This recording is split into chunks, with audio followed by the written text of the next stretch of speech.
નમસ્કાર મિત્રો, આપણે આજે જોઈશું STD 7 એટલે કે ધોરણ 7માં જે ઇંગ્લિશ છે એનું બુક સોલ્યુશન જોઈશું. એમાં યુનિટ 1 વોટર, એમાં જે પ્રેક્ટિસ આપેલી છે page number 3 and page number 4 એનું આપણે સોલ્યુશન સરળ ગુજરાતી ભાષામાં સમજીશું, ગુજરાતીમાં સરળ રીતે સમજીશું. દરેક પ્રશ્નને ગુજરાતીમાં આપણે સમજી અને પછી તેના જવાબો લખીશું. તો તમને વિડીયો ગમે તો લાઈક, કોમેન્ટ અને શેર કરજો, તેમજ ચેનલને સબસ્ક્રાઈબ કરજો. કેમ કે જે ધોરણ 7નું જે ઇંગ્લિશની બુક છે તેના દરેક પાઠ જે છે એ દરેક પાઠને આપણે સારી રીતે ગુજરાતીમાં સમજી અને પછી એને જવાબ આપીશું.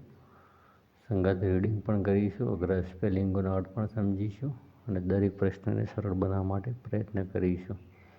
તો આજે જ અમારી ચેનલને સબસ્ક્રાઈબ કરજો. Thank you so much. તો મિત્રો અહીંયા એ છે કે read the sentence and true or false. Read એટલે કે વાંચો, તો વાક્યો વાંચો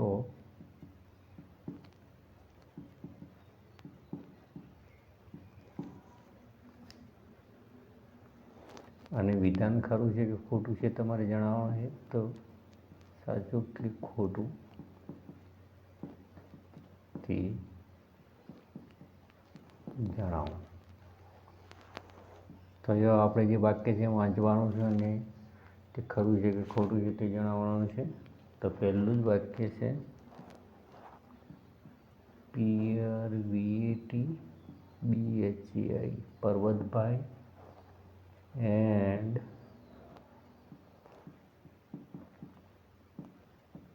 સરિતાબેન were educated uneducated. તો એ ફર્સ્ટ નંબરનું વાક્ય છે કે પર્વતભાઈ એન્ડ સરિતાબેન વર અનએજ્યુકેટેડ, એટલે કે પર્વતભાઈ અને સરિતાબેન અશિક્ષિત હતા. એનું ગુજરાતી આવું થશે: પર્વતભાઈ અને સરિતાબેન અશિક્ષિત હતા. તો મિત્રો તમને શું લાગે છે કે પર્વતભાઈ અશિક્ષિત હતા? ના. પર્વતભાઈ એન્ડ સરિતાબેન વર અનએજ્યુકેટેડ, એટલે કે પર્વતભાઈ અને સરિતાબેન અશિક્ષિત હતા. તો આ વિધાન ખોટું છે. બીજા નંબરનું સેન્ટેન્સ જોઈએ તો Jharna used to sing songs and slogans to stop water waste, એટલે કે યુઝડ એટલે ઉપયોગ કરતી હતી, સિંગ એટલે કે ગીતોનો સોંગ, સિંગ એટલે ગાવું થાય અને સોંગ એટલે ગીતો, એટલે કે ગીતો ગાવા, એન્ડ સ્લોગન એટલે કે સૂત્રો થશે, સ્ટોપ વોટર વેસ્ટ એટલે કે પાણીનો બગાડ અટકાવવા માટે. તો ઝરણા પાણીનો બગાડ અટકાવવા માટે ગીતો અને સૂત્રો ગાતી હતી.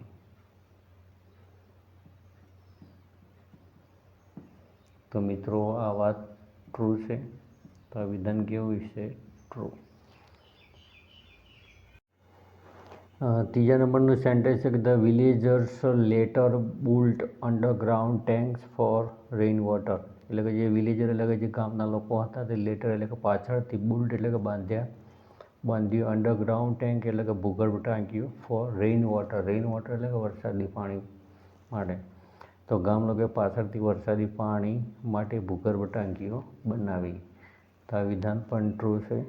તો અહીંયા આવશે ટ્રુ, કેમ કે પહેલાં એમની પાસે ટાંકીઓ હતી નહીં. ચોથા નંબરનું વિધાન જોઈએ તો the villagers had enough water even during less rain the next year. Next year એટલે કે પછીના વર્ષે. લેસ રેઇન એટલે કે ઓછો વરસાદ થશે, ડ્યુરિંગ એટલે દરમિયાન, વિલેજર એટલે કે ગામના લોકો, ઇનફ એટલે પૂરતું, વોટર એટલે થશે પાણી. તો બીજા વર્ષે ઓછો વરસાદ થતાં ગામમાં પૂરતું પાણી હતું. તો આ પણ વિધાન કેવું છે? ટ્રુ છે, કેમ કે બીજા વર્ષે ઓછો વરસાદ પડ્યો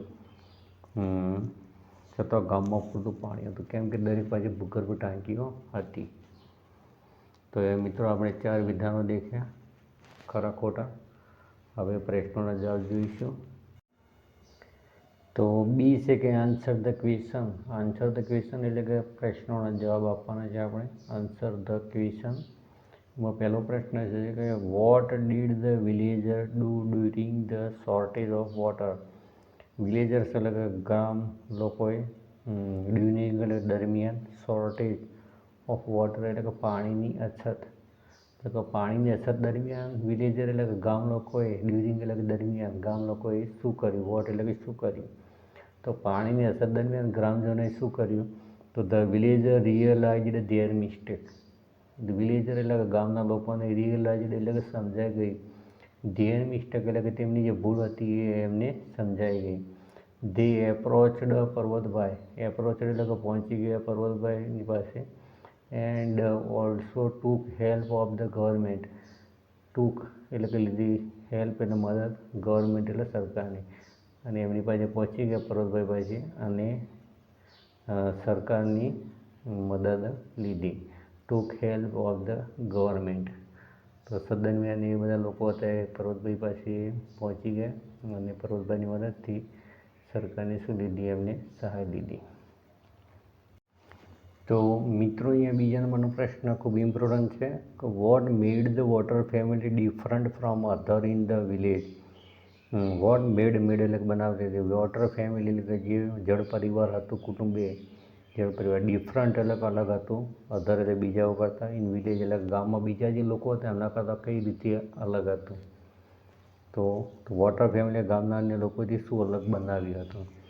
તો આપણે એના કેટલાક પોઈન્ટ અહીંયા તારવેલા છે. તો valued water like gold. Valued water like gold એટલે કે સોનાની જેમ પાણીની કિંમત એ કરતા હતા. તો ફર્સ્ટ વસ્તુ છે કે પાણીની ખૂબ જ કિંમત કરતા હતા, એટલે કે પાણીનો બગાડ કરતા હતા નહીં, પાણીની બચત કરતા હતા. બીજા નંબરે છે કે ખેત તલાવડી. તો એમનું જે ખેતર હતું એમાં એમને ખેત તલાવડી બાંધી હતી. પછી અંડરગ્રાઉન્ડ ટેન્ક અને જે ઘરે વરસાદી પાણીનો સંગ્રહ કરવા માટે ભૂગર્ભ ટાંકીઓ બનાવી હતી. પછી 3 ડોટર ઓલ્સો લવ વોટર. એમની જે 3 પુત્રીઓ હતી એમને પણ પાણી પ્રત્યે પ્રેમ ભાવ હતો, એટલે કે પાણીની એમને ખૂબ જ ચિંતા હતી ભવિષ્ય માટે. એમાં વર્ષા તો મિકેનિક ફિક્સ્ડ ટેપ, કોઈ પણ જેવું નળ બગડેલું હોય તો એને રિપેર કરતી હતી, સૌથી મોટી જે વર્ષા હતી એ. વારી હતી ગીવ સ્પીસીસ વોટર, એટલે કે સ્કૂલોમાં, પંચાયતમાં વોટર એટલે કે પાણી બચાવવા પર સ્પીસીસ એટલે કે ભાષણો આપતી હતી. અને ત્રીજી જે એમની દીકરી હતી ઝરણા, તો સિંગિંગ અ સોંગ વોટર એટલે કે પાણી બચાવવા પર એ શું કરતી હતી, ગીતો ગાતી હતી અને સ્લોગન રજૂ કરતી હતી. તો સિંગિંગ અ સોંગ વોટર. તો આ બધા જે કારણો છે એના લીધે જે વોટર ફેમિલી હતી એ ગામના જે અન્ય લોકો હતા એમના કરતાં કેવી હતી, અલગ હતી. તો મિત્રો અહીંયા ત્રીજા નંબરનો પ્રશ્ન છે કે how did the government help the villagers. Government એટલે કે સરકારે, વિલેજર્સ એટલે ગામના લોકોની હેલ્પ એટલે કે મદદ કરવી. તો સરકારે ગામ લોકોને કેવી રીતે મદદ કરી, તો સરકારે શું કર્યું, લોકો માટે ભૂગર્ભ ટાંકા બનાવી આપ્યા વરસાદી પાણીનો સંગ્રહ કરવા માટે. તો make underground tank for rain water. Rain water એટલે કે વરસાદી પાણીનો સંગ્રહ કરવા માટે અંડરગ્રાઉન્ડ ટેન્ક એટલે કે ભૂગર્ભ ટાંકીઓ મેક એટલે બનાવ્યા. તો make underground tank for rain water. હવે ચોથો પ્રશ્ન છે કે મિત્રો કે why do you like the water family. એટલે કે તમને વોટર ફેમિલી કેમ ગમે છે, લાઇક એટલે ગમે છે. Share your answer with your friend. Answer એટલે કે જવાબ જે છે એનો એ તમારા ફ્રેન્ડ એટલે કે મિત્રો સાથે શું કરો, શેર કરો, તમારા મિત્રો સાથે શેર કરો. તમારો જવાબ છે કે because they understand water importance. Because એટલે કેમ કે ધે અન્ડરસ્ટેન્ડ એટલે કે સમજતા હતા, વોટર ઇમ્પોર્ટન્સ એટલે કે પાણીનું મહત્ત્વ વિશે તેઓ સમજતા હતા. And know how to save water for future.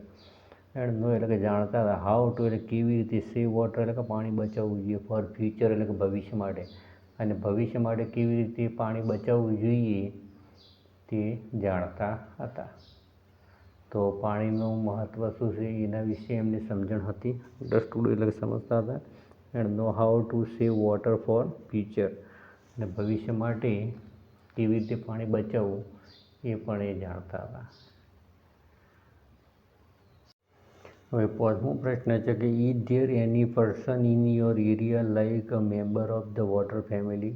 Is there any person એટલે કે કોઈ પણ વ્યક્તિ, ધેર એટલે કે ત્યાં, ઇન યોર એરિયા એટલે કે તમારા વિસ્તારમાં, લાઈક મેમ્બર એટલે કે જે સભ્ય ઓફ ધ વોટર ફેમિલી, કે વોટર ફેમિલી એટલે જે જળ પરિવાર જે છે કુટુંબ, એના સભ્યો જેવું તમારા વિસ્તારમાં કોઈ એવો વ્યક્તિ છે?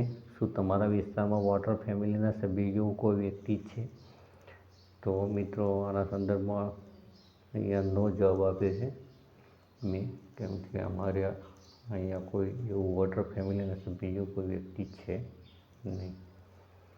તો આ રીતે આપણે 5 પ્રશ્નોનું સોલ્યુશન કર્યું છે, જે પ્રેક્ટિસમાં 4 ખરા ખોટા અને 5 પ્રશ્નો આપણે સમજ્યા, જે તમને એક્ઝામ માટે ખૂબ જ ઉપયોગી થશે. તો વિડીયો ગમે તો લાઈક, કોમેન્ટ અને શેર કરજો, તેમાં ચેનલને સબસ્ક્રાઈબ કરજો.